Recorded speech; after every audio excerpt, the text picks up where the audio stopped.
Assalamualaikum warahmatullahi wabarakatuh. Saya Vivit Widiasari dengan NIM 222020293 dengan dosen pengampu Bapak Dr. Sarnubi MPDI. Di sini saya akan menjelaskan tentang periode Yunani klasik. Sejarah filsafat Yunani. Orang Yunani yang hidup pada abad ke-6 sebelum Masehi mempunyai sistem kepercayaan bahwa segala sesuatunya harus diterima sebagai sesuatu yang bersumber pada mitos atau dongeng-dongeng. Setelah abad ke-6 sebelum Masehi, muncul sejumlah ahli pikir yang menentang adanya mitos. Pada Yunani ini terbagi menjadi dua, yaitu periode Yunani kuno dan periode Yunani klasik.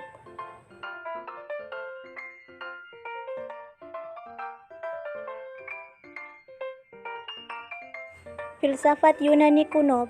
Periode Yunani kuno ini lazim disebut periode filsafat alam. Para pemikir filsafat Yunani yang pertama berasal dari Miletos, sebuah kota perantauan Yunani yang terletak di pesisir Asia Kecil. 1. Thales. Nama Thales muncul atas penuturan sejarawan Herodotus pada abad ke-5 sebelum Masehi. Salah satu jasanya yang besar adalah meramal gerhana matahari pada tahun 585 sebelum Masehi. Thales merupakan ahli matematika yang pertama dan juga sebagai bapak penalaran deduktif. Thales mengatakan bahwa asal alam adalah air karena unsur terpenting bagi setiap hidup adalah air. 2. Anaximandros. Anaximandros disebut murid Thales. Anaximandros mengarang sebuah risalah dalam prosa, yang pertama dalam kesusastraan Yunani. Menurut tradisi, ia mempunyai jasa-jasa dalam bidang astronomi dan juga dalam bidang geografi, sebab ia adalah orang pertama yang membuat peta bumi. 3. Anaximenes. Anaximenes berpendapat bahwa udara merupakan asal-usul segala sesuatu. Pandangan Anaximenes tentang susunan jagat raya merupakan kebalikan dari Anaximandros. Menurut Anaximenes, bumi yang merupakan meja bundar melayang di atas udara. Badan-badan jagat raya itu tidak terbenam di bawah bumi sebagaimana dipikirkan Anaximandros, tetapi mengelilingi bumi yang datar itu. Matahari lenyap pada waktu malam.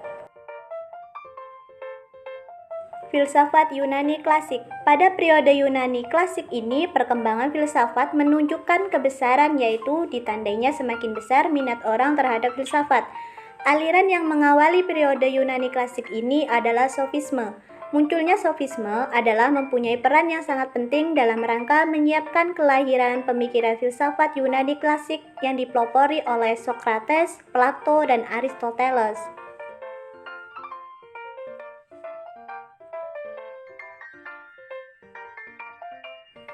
1. Socrates. Seperti halnya kaum sofis, Socrates mengarahkan perhatiannya kepada manusia sebagai objek pemikiran filsafatnya. Metode berfilsafatnya disebut metode kebidanan. Dia memakai analogi seorang bidan yang membantu kelahiran seorang bayi. Dengan caranya berfilsafat yang membantu lahirnya pengetahuan melalui diskusi panjang dan mendalam. 2. Plato. Plato adalah seorang filosof barat yang paling populer dan dihormati di antara filosof lainnya. Karyanya menjadi rujukan awal bagi perkembangan filsafat dunia. Plato adalah seorang murid dan teman Socrates.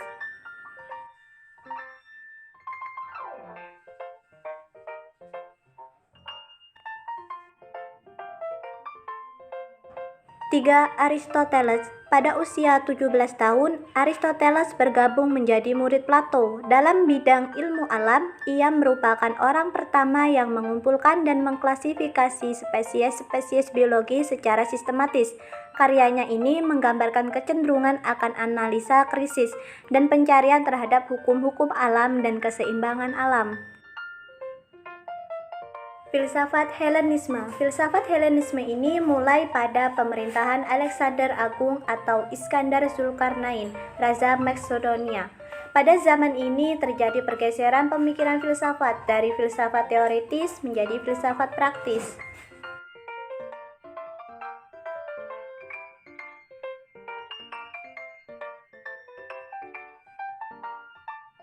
Epikurisme. Sebagai tokohnya Epikurus, lahir di Samos dan mendapatkan pendidikan di Athena. Ia mendapat pengaruh dari ajaran Demokritos dan Aristopos. Pokok ajarannya adalah bagaimana cara manusia itu dalam hidupnya bahagia. Jadi apabila manusia rela menghilangkan ketakutannya itu, niscaya manusia akan memperoleh ketenangan jiwa, yang selanjutnya akan memperoleh kebahagiaan.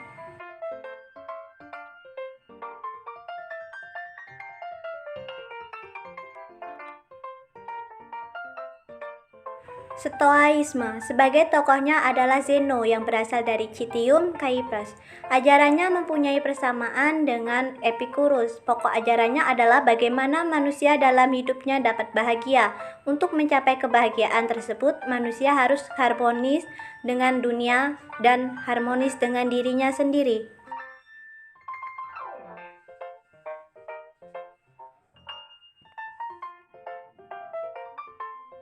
Skeptisisme. Tokoh skeptisisme adalah Pierre. Pokok ajarannya adalah bagaimana cara manusia agar dapat hidup berbahagia.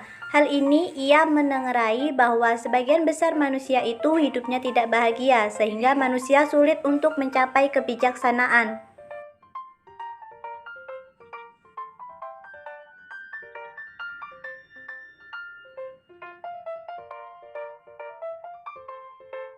Neoplatonisme. Tokohnya adalah Plotinus dan Ammonius Saccas. Plotinus lahir di Lycopolis, Mesir. Pemikiran filsafatnya dipengaruhi oleh Plato, sedikit Aristoteles. Titik tolak pemikiran filsafat Plotinus adalah bahwa asas yang menguasai segala sesuatu adalah satu.